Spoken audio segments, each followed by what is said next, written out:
Hi everyone, welcome back to my vlog. I'm Robin, or Hobbit Reading List, and this week we are going to travel down to Arkansas, but not until after we work 3 days, which means we are going to make a significant chunk in audiobooks. So let's get into it.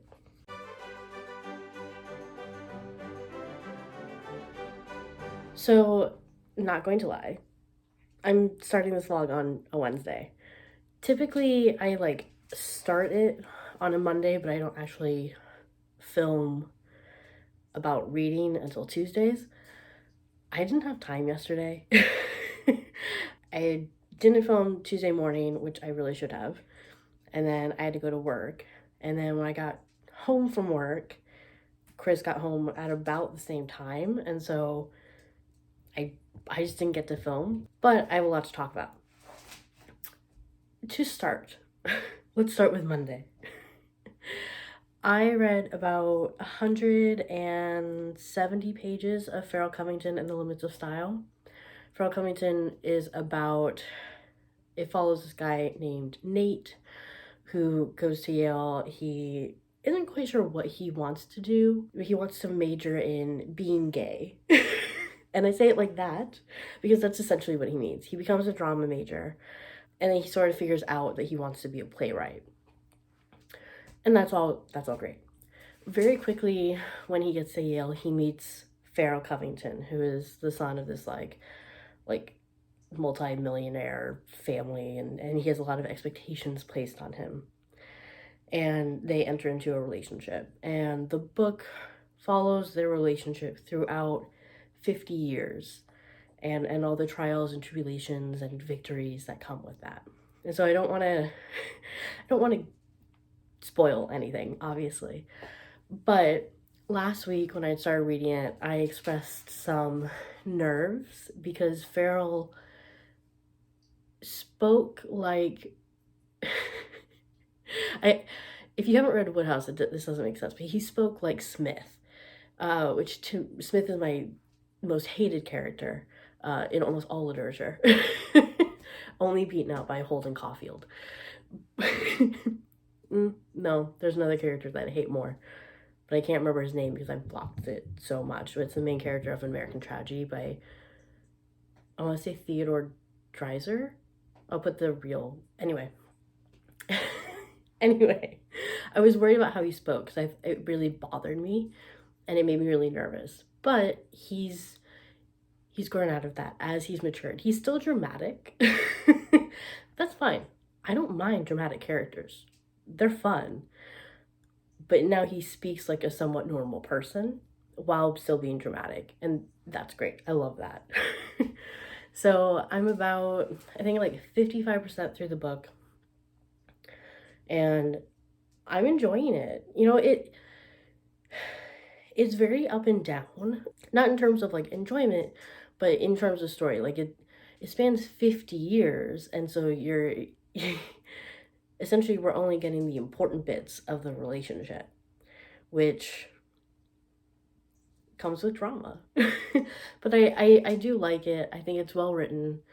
There are a lot of references because it starts in the 70s. We're now into, let's say the mid 80s, which also makes me nervous though, because I know late 80s is when the AIDS epidemic really picked up, and I know that features into the story.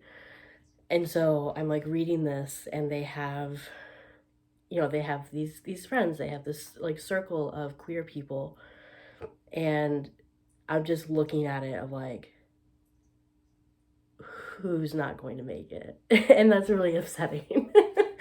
But that's also a reality of that time. And it's weird because I read I'm going to say a lot. I've read a decent amount of books about the AIDS epidemic, both fiction and nonfiction. And I don't know why I keep coming back to it because it is heartbreaking. But it's also something where I'm this is important. And it's kind of fascinating while being heartbreaking. So I'll be interested to see how the book tackles that. But I probably won't read more of it today. I'll probably read more tomorrow because I have a hair appointment to get all this like changed and that usually takes a couple hours. So I just sit there because I'm pretty sure I'm gonna have to get bleached again, and so yeah, I'll just sit there. So I'll bring the book and see how much I can read. So on to Tuesday. I just hit myself in the face. On to Tuesday. I finished the Silmarillion finally. Again, I enjoyed the Silmarillion. I learned a lot, and it was really nice hearing the voices because it helped create some separation, because a lot of times the names in any work of that is set in Middle Earth tend to be very similar. Like Feanor had 7 sons, and there's 3 different naming patterns for them, and then they branch down and they have different naming patterns. But then Feanor is the oldest of, I think, 3 sons of Finwë, I believe, and they have different naming patterns. They all start with F. Not all of them, but like it gets confusing if you're not looking at the family tree, is what I'm saying. So I did like it. Obviously, it being written like a nonfiction, though, means that like my mind kind of wandered, and I've read most of it before. So for people who, he was in a hurry. For people who don't know, Silmarillion is the sort of overview account of the first age of Middle Earth and before that. And so it is well written because Tolkien is a good writer. The fact that it's an overview, though, didn't give me a lot of time to really like get invested in a lot of the characters or feel like immersed in the story, because it's very like this happened, this happened, this happened. You know, there wasn't a ton of dialogue. And so I tend to prefer the more fleshed out stories. Like I mentioned last week, like I really know the story of Turambar because I've read his story so many times in so many different like forms that I know it really well. And yeah, I still got some details wrong in my blog from last week, but that's fine. All this to say, I gave it a 3.5, which is not super surprising because it is written kind of like a textbook. It's still good, and I'm so glad I read it, and I'm so glad I listened to it. But it is just like okay, I can officially say I've finished the Silmarillion now, and I probably don't need to read it again. I will reference it because I do write, you know, fan fiction and everything, but I probably won't be like, I need to read it, you know, like sometimes like I am with like The Hobbit or Lord of the Rings. So there's that. Because I had finished the Silmarillion on my way to work, on my way home, I went ahead and started my next audiobook, which is Warrior Witch, which is the last book in the Malediction trilogy, which is I would say young adult, new adult, but it's about this girl named Cecile who, in the first book, had been kidnapped and taken under the Forsaken Mountain, which pretty much there's a curse on the mountain, and it bound all the trolls to have to stay underneath the mountain. And trolls is not necessarily the way that we would commonly think about it. They're very humanoid, but they just have magic, and they're actually descended from the Fae. So they're more fairy than like what we think of trolls. But and she's kidnapped because there's a prophecy that she will be the one to free the trolls from the mountain. There's a whole lot more to it. It is a romance at its core. So there's an arranged marriage soulmate aspect to it, which I do enjoy. So I can't really tell you what the third book is about without spoiling, you know, the first 2. So that's where the trilogy starts. And it just sort of amps up from there. I really liked the first book. I read it in like 30 hours. I really liked the second book.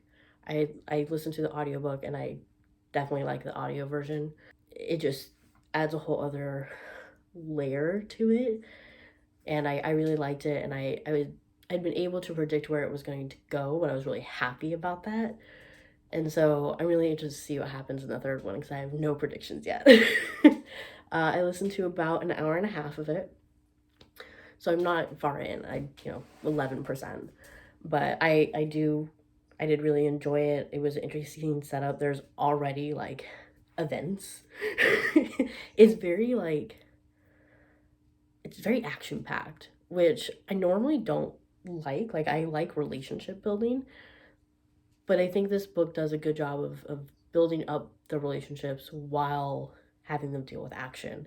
It almost like, it's almost trauma bonding in a way. Like, all these characters are getting close because of all the action and the drama. And they're like, okay, you helped me. You're my friend now. And so I'm like, that's a way to build relationships, I guess. So I am enjoying that, and I will listen to more of that on my way to work and home tonight. And I'm going to go ahead and end this clip because it's very long, but I wanted to catch you up. So I'm going to see what I'm going to do today.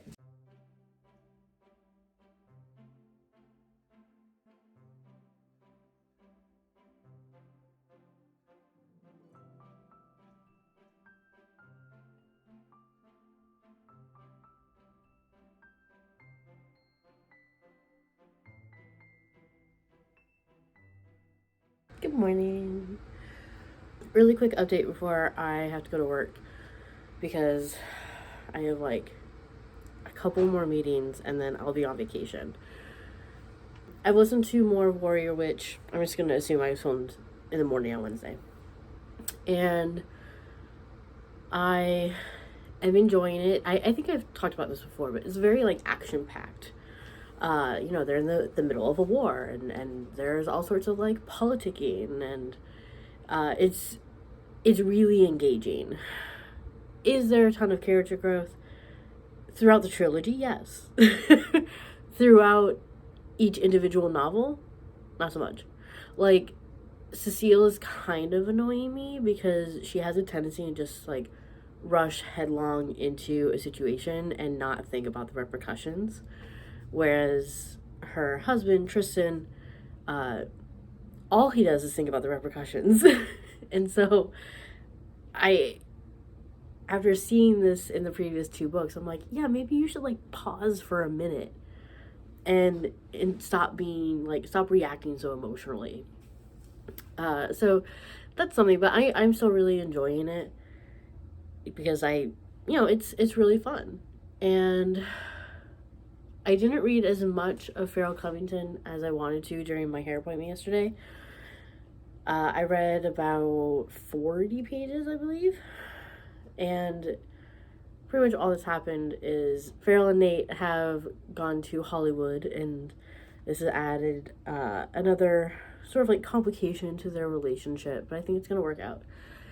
And I think we're like in the mid 80s now, so I know we're going to go through some heartbreak in a minute because we're getting closer to when the AIDS epidemic like really had like a huge upswing. So they're gonna be affected by that, like personally. I think not between them, but I think they will lose a friend. But I don't know for sure yet. So that's what's been going on. Like, this is a really quick update. But I will hopefully have more to show you and to talk about tomorrow. Good morning. So it's been a minute. I think I filmed Friday. Yeah, because it was after I got my hair done. So I'm in Arkansas now. I'm at my dad's. You will probably see him either in this vlog, later in B-roll, or in next week's vlog, because I'm here for a week. Since Friday, I think I talked to you before I went to work. So I listened to about 4 more hours of Warrior Witch I have 2 hours left, and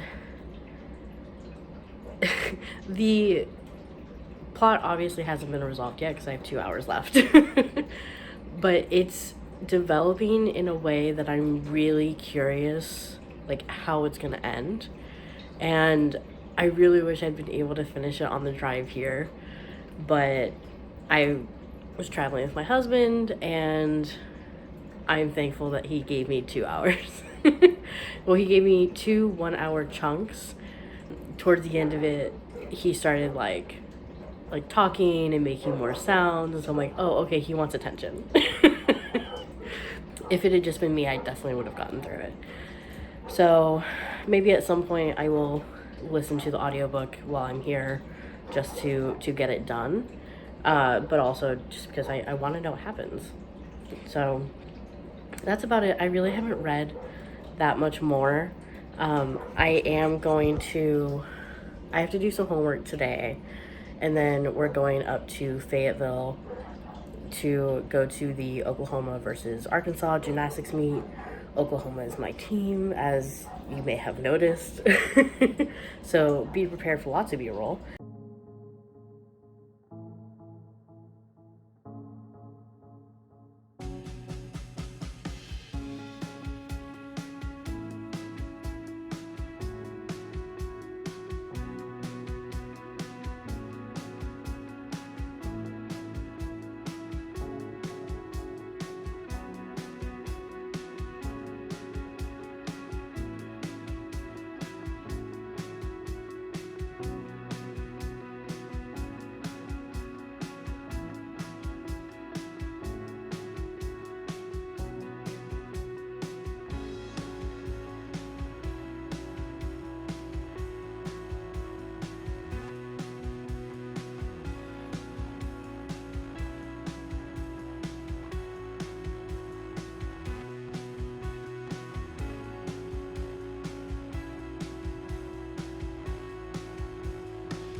Hello.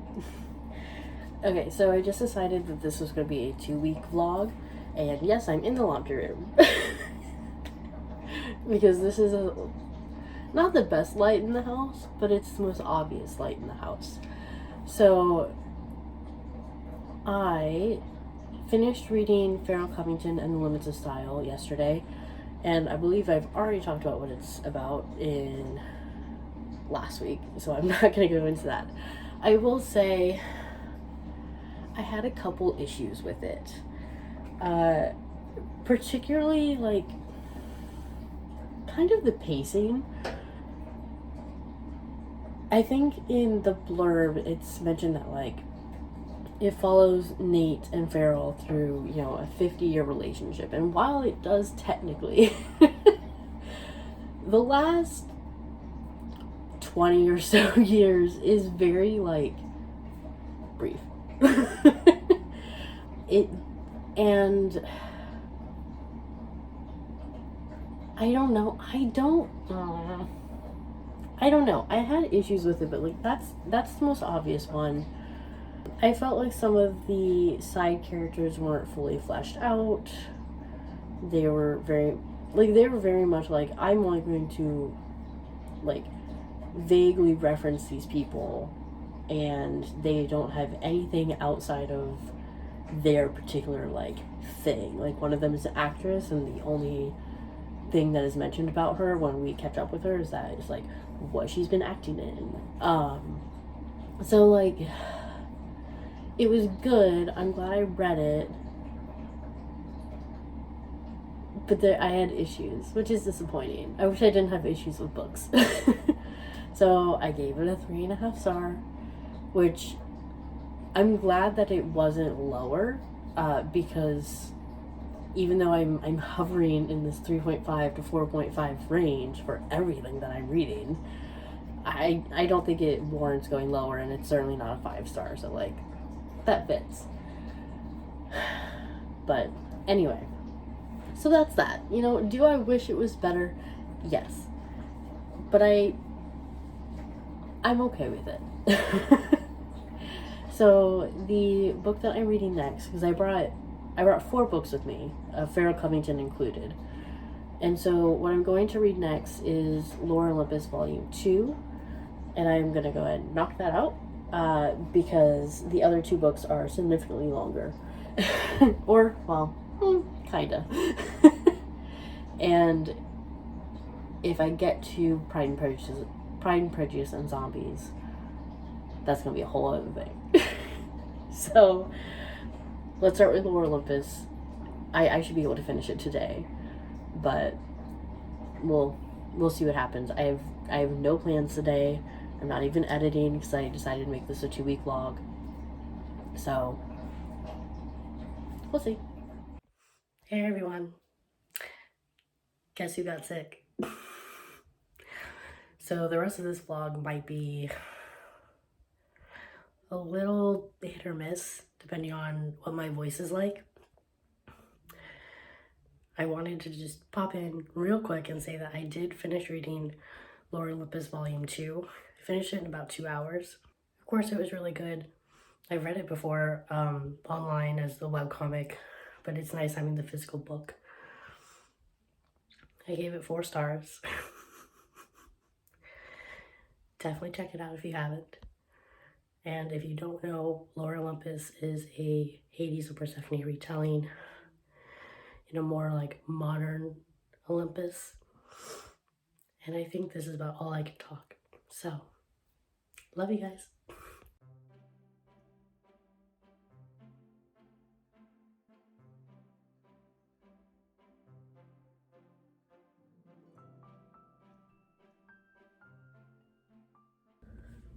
Hi everyone, I'm home. I am not wholly better. I still can't really take like a actual breath without coughing, but my voice is back, so that's cool. I know I haven't filmed much, but Chris and I drove back home yesterday. Chris did all the driving because I was kind of like, I wasn't out of it, but I was having periods of like coughing to where like if I had been driving, we probably would have gone off the road. And I had some like periods of dizziness, so he drove the entire like 11 hours, which was very nice of him. And I, you know, put on music and stuff for him and put on like football podcasts, and I read the entire time. So I read yesterday. I finished reading The Great Alone by Chris and Hannah. I want to say like I read like 85% of it on the drive, and then I finished it last night after we got home. And The Great Alone is about this girl named Lenny, Lenora, but she goes by Lenny, and her father, who fought in Vietnam and was captured as a prisoner of war for like, I think like 6 or 7 years. And pretty much like how they have to adjust when he gets back. And so while he's gone, she obviously is very close to her mother, and she doesn't really remember her father from before he went to the war, but she knows that he struggles. He has PTSD very clearly.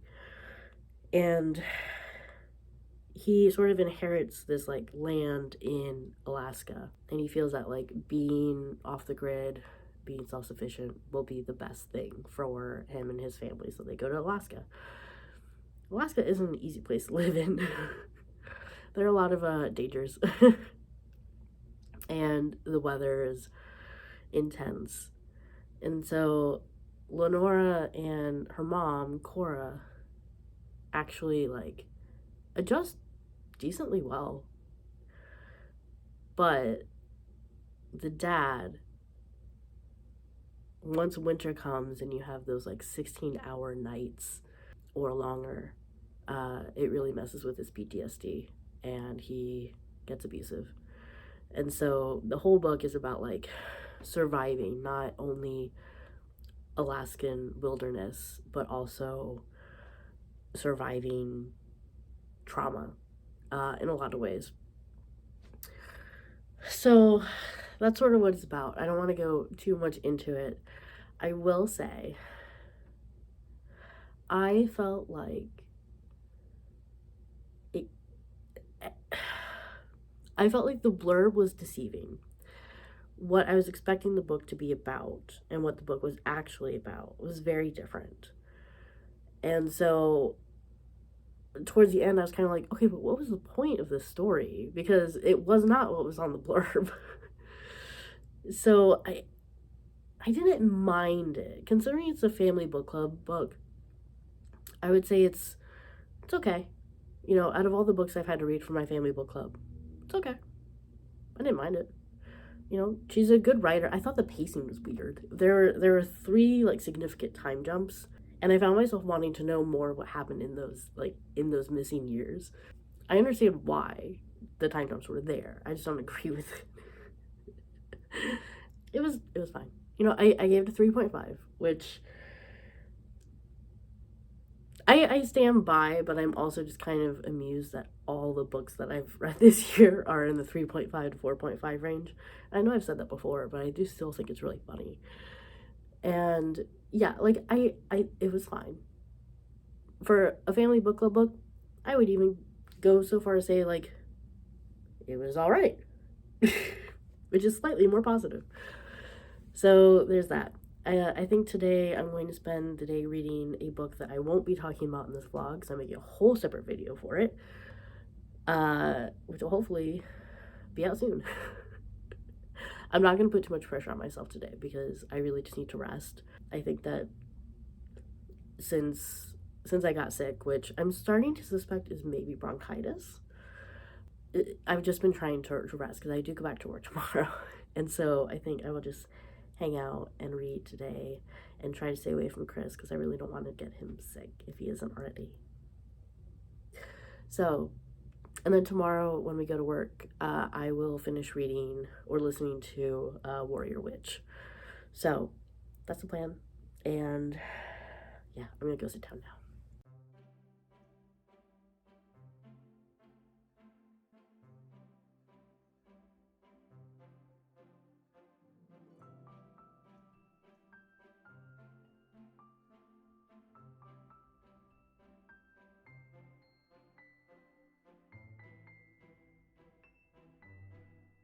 Hi everyone. So it's Monday, and I'm gonna end the vlog. I went to Chicago last night because I had a friend in town, and so we got dinner. So that was very nice. I hopefully didn't get them sick. I don't think I'm contagious anymore. I think I just have like, you know, lingering congestion and everything. But I will feel really bad if they end up getting sick. But they shouldn't. I hope. I didn't read much more. I'm hoping to read today.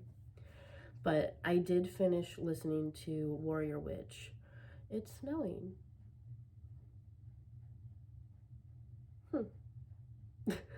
I'm right, you know, next to a window, and I'm like, oh, there are flurries. That kind of sucks for mid-March. But that's also just, you know, where I live. So I finished listening to Warrior Witch last night. I appreciate that, you know, my big complaint this year has been like books that end without a proper like resolution, and it doesn't need to be super drawn out, but it has to feel like, to me, if the main plot point is like resolved and then the book ends, like it's not a proper resolution. So I appreciate that Warrior Witch had a proper resolution, and you know, there was everything was summed up very nicely. So that was really nice. I did have some issues with it. I felt like some of the logic, I felt like the main character, Cecile, while she is, I can appreciate that she makes choices and she sticks with them. But there are some instances where maybe she should have learned from previous experience that her first instinct is not always correct. And so while she has this, throughout the trilogy, she has this idea that, like, yes, I made this decision, but I can't bring myself to regret it, even though, you know, all these consequences happened. I can appreciate that that is her thought process, but I'm like, okay, but could you maybe learn from that and maybe do something differently? And like, and she does occasionally, but like most of the time she's just very headstrong. It's it's a little frustrating, but like for the most part it ends up working well. And so she's, you know, she's good. She doesn't bother me that much. So I gave it a 3.5. It's less than I rated the other two books, but you know, it was still good. It was still enjoyable. It was still entertaining. I still recommend the series. So yeah, I would definitely check it out. And today I'm just gonna focus on another project that I have, which will hopefully be coming out soon, and then we'll keep trucking on with March's TBR. So thank you for watching this like very long vlog where I didn't do much because I got sick. And make sure to, you know, leave a comment, like the video, subscribe, click the notification bell, all that good stuff, and I will talk to you guys in the next one. Bye.